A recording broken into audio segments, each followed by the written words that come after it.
Queridos ciberescuchas, lo que les vamos a presentar a continuación es algo que probablemente muchos de ustedes ya hayan escuchado. Esta noticia fue transmitida por primera ocasión en el año de 1989 en Trinity Broadcasting Network, este programa finlandés donde algunos científicos daban una noticia bastante impresionante. Los científicos de Siberia, dirigidos por el Dr. Asakov, habían hecho una excavación de aproximadamente 14 kilómetros antes de encontrar una cavidad subterránea. Intrigados por este inesperado descubrimiento, los científicos hicieron descender un micrófono especial que resistiera las altas temperaturas. Se registraba una temperatura de 1100 grados centígrados. ¿Y cuál era la sorpresa?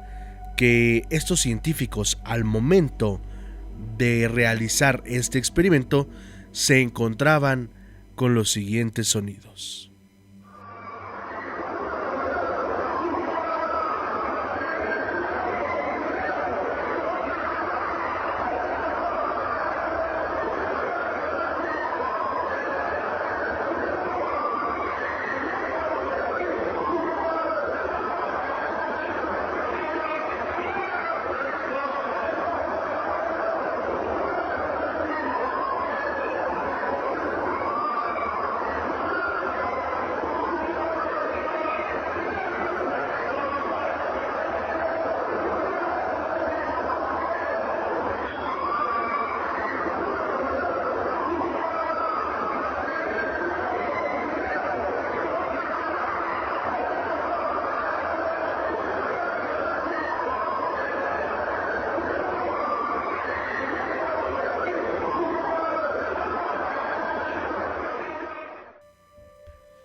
Es tan impresionante lo que se logró captar en esa ocasión.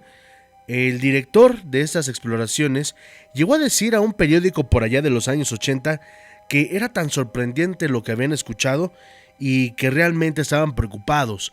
Después de haber escuchado estos sonidos, muchos científicos que estaban también en esa excavación decidieron abandonarlo por miedo de que de verdad se hubieran encontrado el verdadero infierno. Hay muchas preguntas. ¿Será un fraude periodístico o una leyenda urbana? ¿Cuál es la realidad de este audio que acaban de escuchar, queridos ciberescuchas? Ustedes son quienes toman la última decisión.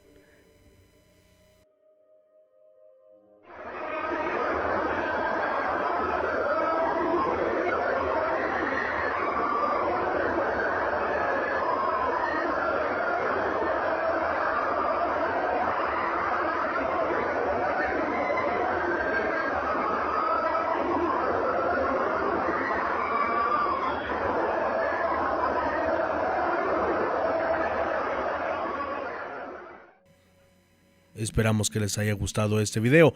No olviden suscribirse, darle like y activar la campanita para que no se pierdan ninguno de nuestros contenidos. Mi nombre, Jordán Solís, y sean bienvenidos a Radio Horror.